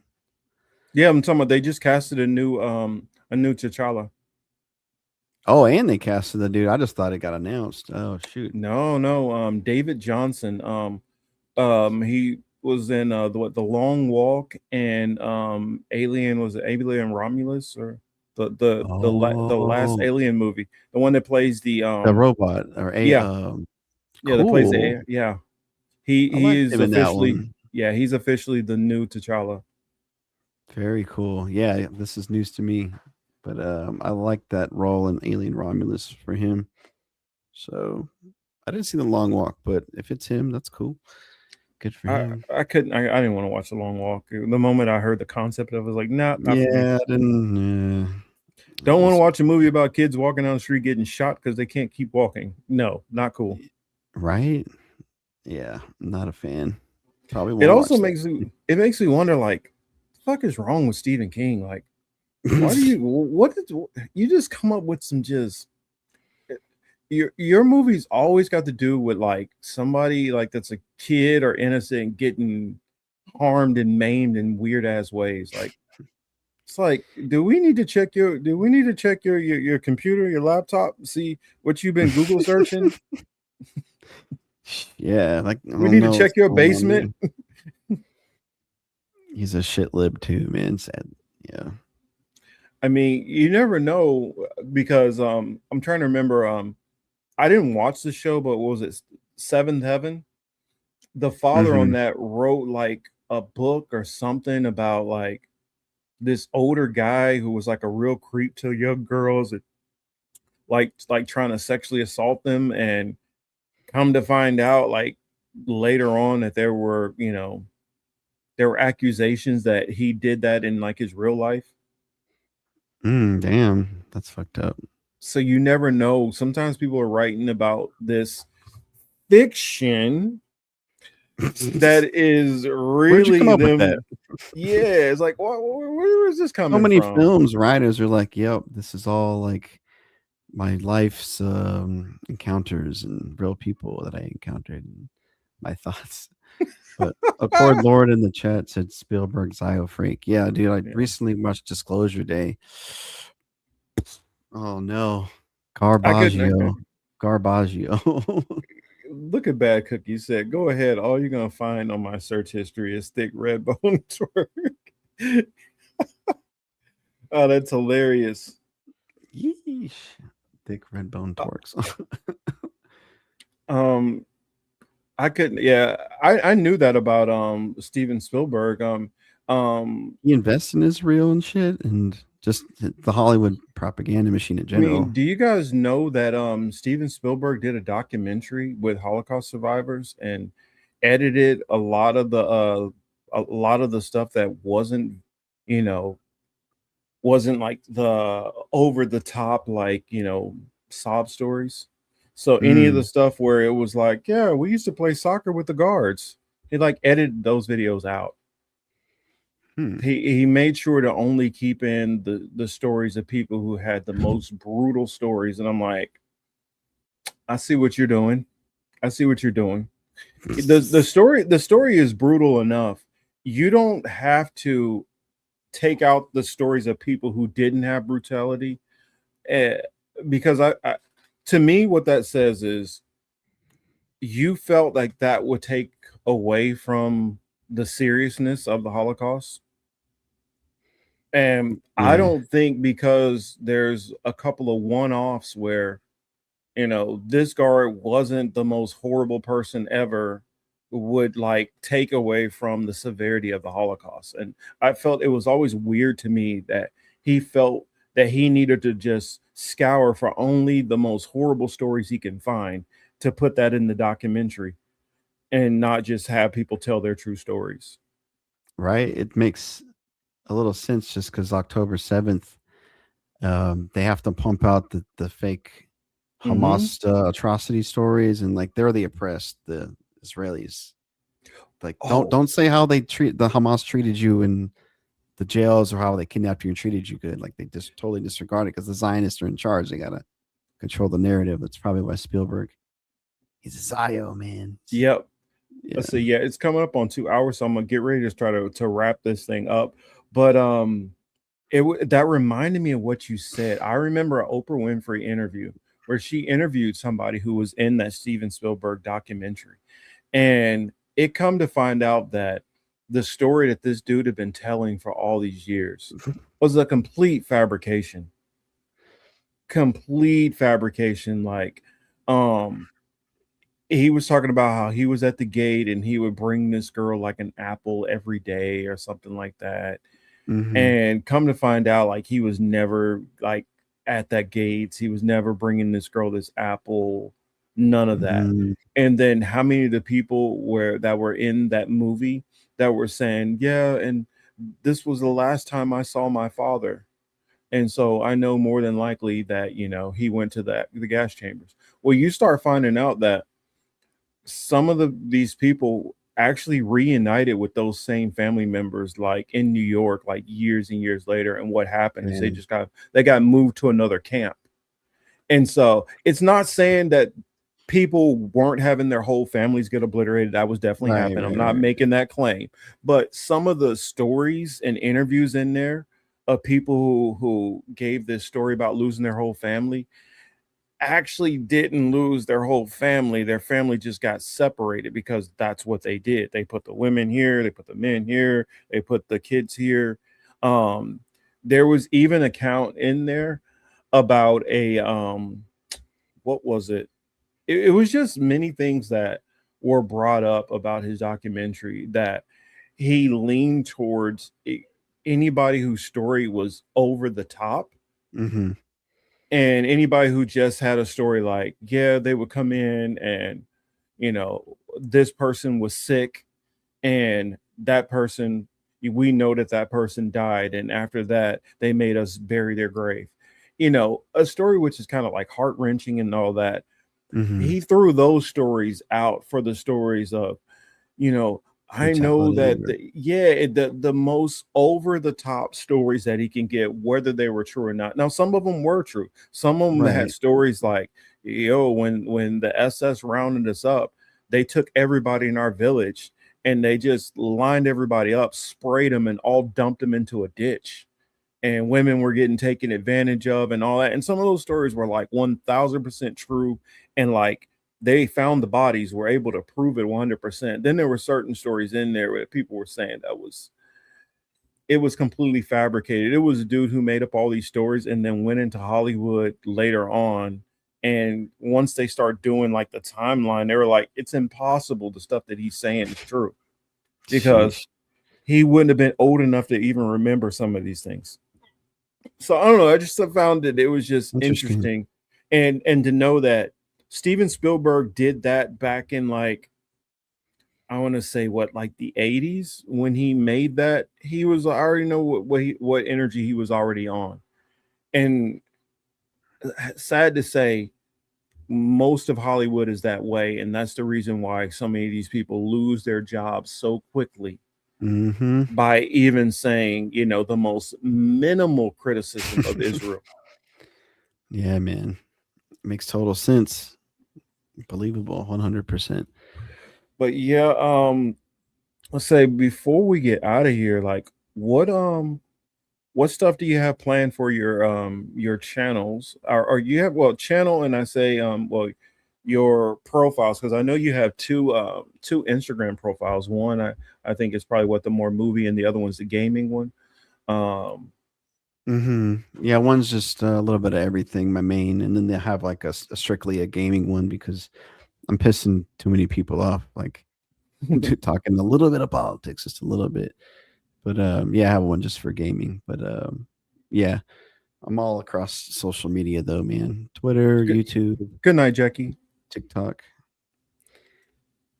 Later, But that's, Jackie. well, that's why I'm eventually going to get back to doing bringing back my original channel, and talking some other stuff on there, because I don't know, there's so much stuff that I want to comment on that doesn't necessarily fall within politics and news. And Mm-hmm. I figured that'll help the people who just want to hear me talk about that kind of stuff and don't want to hear my take on news and politics, can just listen to me, you know, on like relationship stuff. Like, I just watched a video. I guess this is kind of more common, where there are women out there going on first dates and then ordering a whole bunch of food for like four kids at home. Yeah. And I remember the days when, okay, yeah, women would like a lot of times maybe have a side dude that they're talking to, or dude, their, their ex or whatever, who's living in the house with them, and they'll come home and share the food with that dude, and they're hooking up with him, and you don't know that you're actually paying for a meal for this other dude. But now women are just like more upfront, like they're eating their meal and they're ordering like four other, to go plates, and like, oh well, if you're gonna take me out on a date, you need to pay for my kids too. And it's like some of those things I want to just comment on a little bit and talk about, and maybe that might be the only thing. It's not, it's going to be more short form. I'm gonna try to push for under, say, but 10 minutes, per video or whatever. But I understand trying to separate your content off. Yeah, it's tough, man. But I gotta do it, dude. Just the misinformation and propaganda is just America's the most propagandized country in the world, man, and it's gotta stop. So I gotta do my part. So, you know. But yeah, I gotta get you on to talk movies. We can talk like our favorites, and then if we can sprinkle in a little bit of like, you know, Zios in Hollywood, the propaganda, and spit a little truth, but have a lot of fun with talking our Well, favorites or something. So. also, there's so much politics within some of these movies that I don't think like people even really think about, that should be brought up. I decided to put this on the screen because they were like, I didn't even know Gamer had a channel. Yes, he has a channel. Get over there, and check out Ed's channel. And he's not only just talking about gaming and film and stuff. Sometimes he's reading books, and over various different topics, and I think it's a cool channel. So, and then also, if you're on Instagram, he's always putting stuff out on Instagram too, so definitely check him out and follow him there. I'd be shit posting sometimes, but yeah. Yeah, if you follow me, all you're gonna get is whatever I've been watching on my feed. I'm just sharing it with everybody. That's most of what I do. I'm an owner of 3 cats. I got a lot of cat photos. But I love cats. But yeah, video games, film reviews, and I do book readings. The last 2 books I did, currently reading this one, but about mass incarceration. And I started reading one about the Sandinistas, and just I like learning about anti-imperialism and all the dirty wars the CIA's up to, and just spin a little truth. I do some news streams sometimes, but I haven't done those lately. But yeah, man, if you guys hate capitalism and hate the U.S. government in general, if you want to talk some shit, come on through. And I see our good friend Lainey here. She says it was so great to see at the Political Matrix and at game.com on our special Friday night. Thanks again for joining us. It was such a pleasure. I mean, definitely enjoyed it. That was a great time. And I definitely want to have Lainey back on here again. I mean, I can't speak enough on how much I really enjoy like Lainey's content. I remember the back when she was on why am I blanking on the channel? Undercurrent? No. Before Heartlands. Back when she was on Heartlands, and I would normally catch Heartlands on my drive home from work, and I would watch the different segments, and Lainey would always have something dealing with like a consumer issue that would be way outside of like the wheelhouse of what I would that would be on my radar, that would make me have to look into different things. Like, wow, I didn't even know that they did that. I didn't know that that was going on. Wow, that's messed up. They're really like doing this to consumers, and it would be so many things that I would see Lainey talk about that like really like opened my eyes to different things. And so it was always really cool. Because of course with most of these other platforms, we're talking about similar things. Maybe we might have a different angle on it and viewpoint. But a lot of times we're all talking about similar things. So when you have somebody like Lainey who's bringing up something completely different, it's always really cool.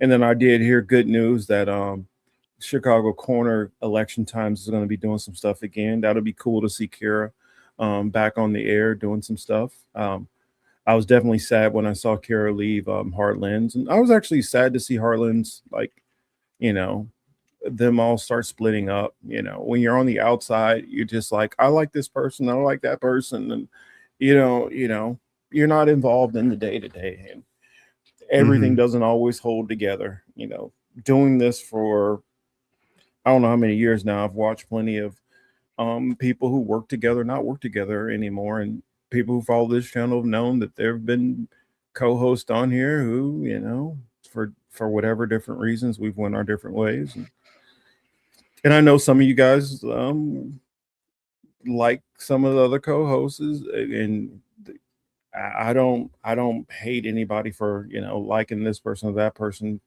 You know, you guys don't have to take part in a beef because other people have a beef, and you don't have to be like, well, I'm team this person, screw that person. I ain't It's got hard no to problem keep with up you. with who's Yeah. beefing and who said what, man. It's like, I mean, whatever.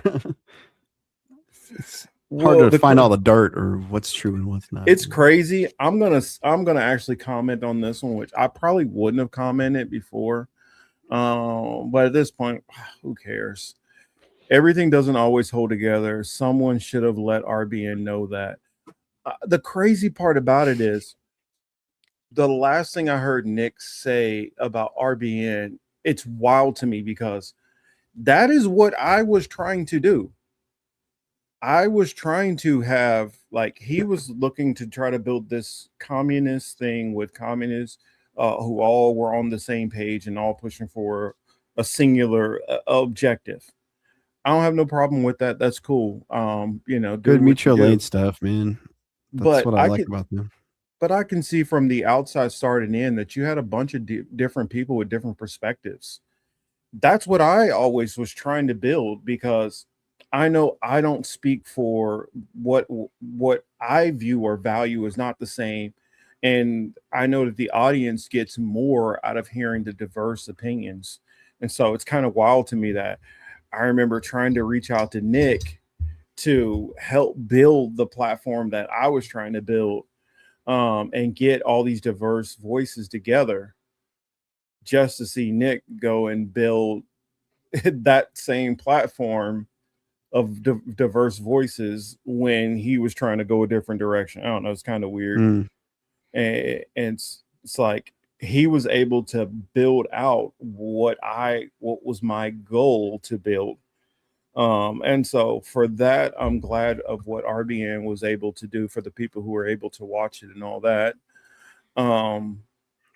But me personally, as long as we can all, you know, as long as we can all respect each other, I don't have a problem with, you know, the people who work with me having different viewpoints. I prefer it because I can learn to reimagine and look at my perspectives a little differently.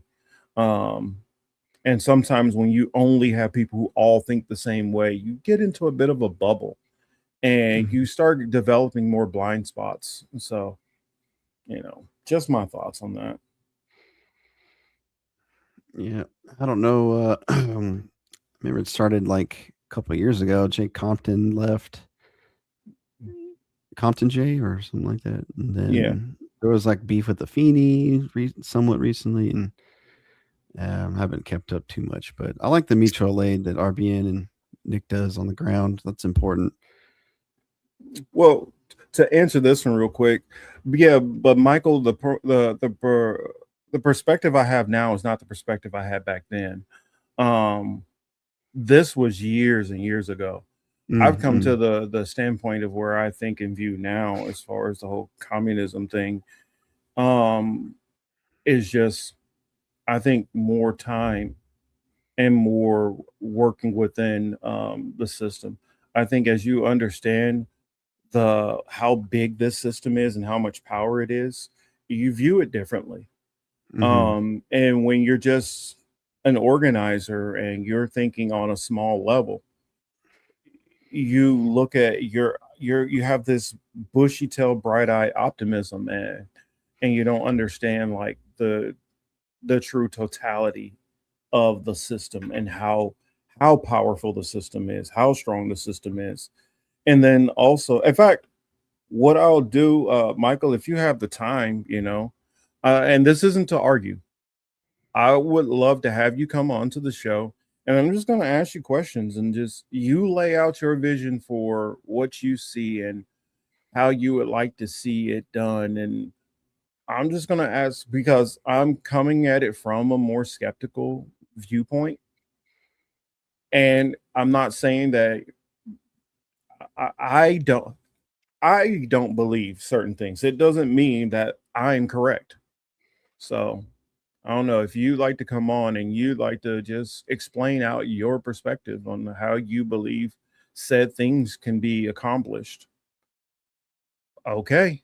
I don't know if you'll change my mind.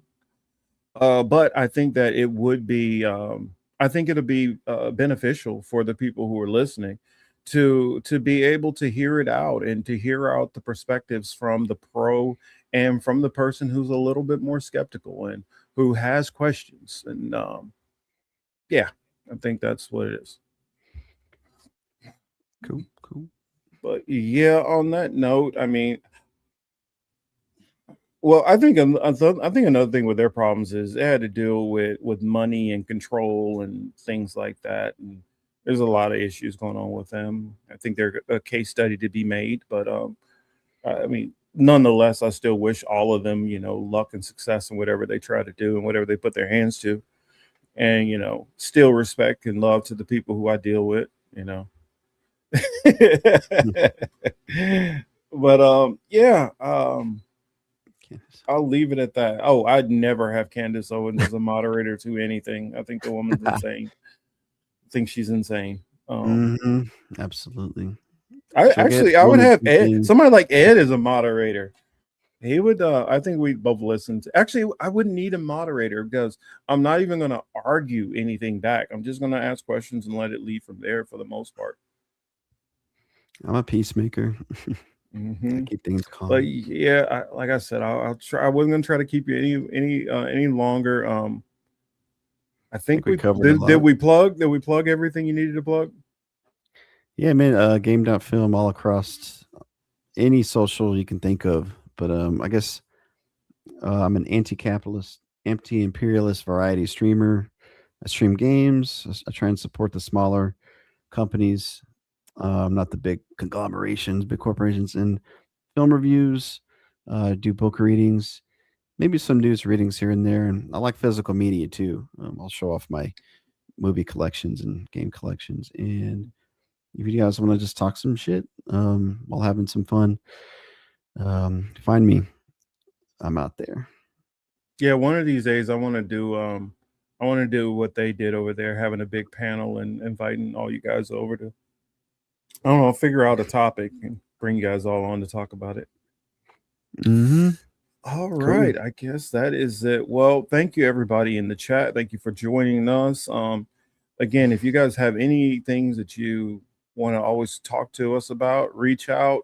I'm sure Ed is very approachable and easy to get a hold of if you want to talk to him, and I am also, and so is Teal. I'm sure she'll be back next week. And anybody who you know that might want to collab with us, tell them to reach out. I mean, I'm very happy to have anybody on the show. Well, mostly anybody. I'm not going to say everybody, but. And if it's anybody who has a different perspective than myself, who just like to discuss things out with somebody who tries to be an honest actor and would hope that you be an honest actor, to have them reach out. That said, this has been the Political Matrix. I'm your host, Marcus Young Morpheus Cage, and hope you guys have a wonderful, blessed rest of your weekend and a great week. We out. Peace. There is discrimination in this world, and slavery and slaughter and starvation. Governments repress their people. Millions are trapped in poverty, while the nation grows rich, and wealth is lavished on armaments everywhere. These are differing evils, but they are the common works of man. They reflect the imperfection of human justice, the inadequacy of human compassion, our lack of sensibility towards the suffering of our fellows. But we can perhaps remember, even if only for a time, those who live with us are our brothers, that they share with us the same short moment of life, that they seek as we do, nothing but the chance to live out their lives in purpose and happiness, winning what satisfaction and fulfillment they can.